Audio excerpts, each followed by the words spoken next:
یعنی ایک silent minority, ایک ووکل مائنورٹی ہے جو ہمارے اسکالرس کی ہے، جس میں وہ وہی اسلاف بیسڈ اپروچ ہے جس میں آپ بس پرانی باتوں کو پوچھتے چلے آ رہے ہیں. لیکن یہ جو استدلال بیسڈ اپروچ ہے، اگر ہمارے جو نئے لوگ اس وقت، ہماری نئی جنریشن جوان ہو رہی ہے، اپنے اندر اگر یہ عزم پیدا کرے کہ ہم نے مذہب کو استدلال سے سمجھنا ہے، اور نہ صرف یہ خود سمجھنا ہے بلکہ اپنی آئندہ نسل کو بھی منتقل کرنا ہے، اور جو موجودہ پیرنٹس ہیں وہ بھی اگر استدلال ہی کو بنیاد بنا کے اپنی نئی اولاد کو یا آئندہ کی اولاد کو سمجھائیں، تو ایک امید ضرور نظر آتی ہے. اس لیے کہ ہمارے ینگسٹرز کے اندر جو ایک کرنٹ ہے، جو get empowered, you never know کہ they can lead, but again یہ وہ جگہ ہے سائلنٹ میجورٹی کے لیے، فکریہ ہے کہ وہ سوچیں، اور اس فرسودہ ذہن کو جو ہمارے اوپر ڈال دیا گیا ہے، جو ایک لمبے عرصے سے اس کو ہم فیس کر رہے ہیں، جو ہماری زندگی کا پارٹ اینڈ پارسل بن گیا ہے، ود ڈیو رسپیکٹ، اس لیے کہ ہم ان کی بھی عزت کرتے ہیں، ہم ان کو کنڈیم نہیں کرتے، اس لیے کہ وہ ایک سسٹم کی پیداوار ہے. وہ سسٹم ہم جیسے ہی لوگوں نے یہ غفلت سے یا کنٹریبیوشن سے بنا ہے. اس لیے یہ بڑا آسان ہوتا ہے بلیم کسی اور کو دینا. اگر وہ صحیح طرح سے رہنمائی نہیں کر رہے، اگر ان کے یہاں اسلاف بیسڈ جو فنامنا ہے وہ بہت زیادہ ہے، تو we are equally to blame, اس لیے کہ ہم نے کیا کیا اس کو دور کرنے کے لیے. سو ان کو رسپیکٹ الگ دیجیے، کبھی ان کو کنڈیم نہ کیجیے. جو آپ کر سکتے ہیں، جو ہمیں کرنا چاہیے وہ یہ ہے کہ نئی نسل، مغرب اور وہ لوگ جو استدلال سے اپنی بات کو پیش کر کے سمجھنا اور سمجھانا چاہتے ہیں، they should stand up, they should rise to the occasion and do what best they can. جی بہت شکریہ ڈاکٹر صاحب. میں یہاں پر I think there are many hands, آپ بہت سارے لوگوں نے ہینڈ ریز کیا ہے. میں گزارش کروں گا کہ ایک ایک کر کے آپ ضرور سوال کریں اپنا. ایک تو سوال کو آپ مختصر رکھیں، بالکل ٹو دی پوائنٹ، اور ٹاپک سے متعلق اگر سوال ہو تو وہ زیادہ بہتر ہوگا، ہم زیادہ بینیفٹ کر پائیں گے. وہ یہ کہ قرآن کی جو ٹرانسمیشن اور پریزرویشن ہسٹری ہے اس سے متعلق کوئی سوال ہو تو وہ آپ ضرور کریں. میرے خیال سے یہاں پر جو سیکوینس میرے سامنے تھی اس میں نعیم صاحب کا ہینڈ ریزڈ ہے، میں آپ کو انمیوٹ کر لیتا ہوں.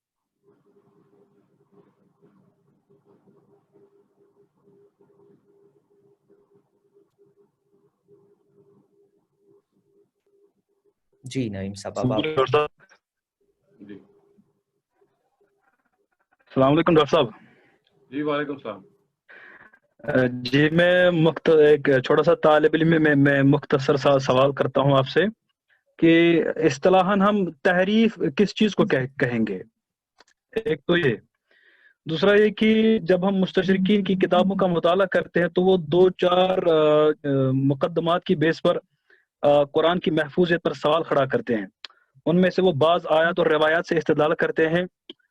مثلا قرآن کی ایک آیت ہے سنقرئک فلا تنسى الا ما شاء اللہ، یعنی ہم آپ کو پڑھائیں گے آپ نہیں بھولیں گے لیکن جو اللہ چاہے.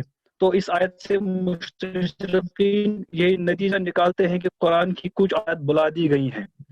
اسی طرح اختلاف قرات سے وہ استدلال کرتے ہیں اور ساتھ ساتھ سب احراب سے وہ استدلال کرتے ہیں. تو میں آپ سے یہ معلوم کرنا چاہتا ہوں کہ آپ کا اس پر استدلال کیا ہوگا اور تبصرہ کیا ہوگا کہ قرآن کی جو ٹیکسٹ پر ان کا جو یہ نقد ہے وہ غیر علمی ہے اور قرآن ہمارا جو ہے وہ محفوظ ہے.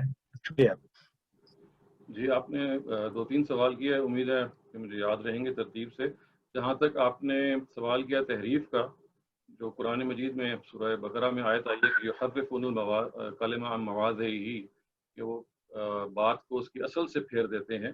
اس میں اگر آپ چاہیں تو استاذ امین احسن اصلاحی نے بہت تفصیل سے لکھا ہے اپنی کتاب تدبر قرآن مجید میں، قرآن میں اس کو بتایا ہے کہ کیسے وہ بعض دفعہ لفظ کے اندر جو مطلب ہے اس کو ٹیڑھا کر دیتے تھے، بعض دفعہ ٹیکسٹ کے اندر جو بات تھی اس کو ہٹا کے اس کے کانٹیکسٹ سے باہر اس کو انٹرپریٹ کر دیتے تھے. بعض دفعہ وہ یہ کرتے تھے کہ لفظ ایک تفسیری نوعیت کا تھا یا مثال کے طور پہ ایکسپلینیٹری نوعیت کا تھا، اس کو وہ ٹیکسٹ کا حصہ بنا دیتے تھے. تو یہ تحریف کی مختلف قسمیں تھیں جو یہود کے علماء اس زمانے کے اختیار کرتے تھے، اور اس کی بڑی کچھ نمایاں مثالیں قرآن مجید میں موجود ہے. جیسے مثال کے طور پہ انہوں نے قربانی کے واقعے میں حضرت اسحاق کا نام انسرٹ کر دیا، حضرت اسماعیل کا نام وہاں سے نکال دیا. لیکن یہاں پھر میں آپ کی توجہ دلاؤں گا، استاذ حمید الدین فرائی صاحب نے جو رسالہ ہے فی من والذبیح، جو ترجمہ بھی ہو گیا ہے اردو اور انگریزی دونوں میں، اس میں آپ دیکھ سکتے ہیں کہ استاذ فراہی نے بتایا ہے کہ یہ تحریف کس نوعیت کی ہے.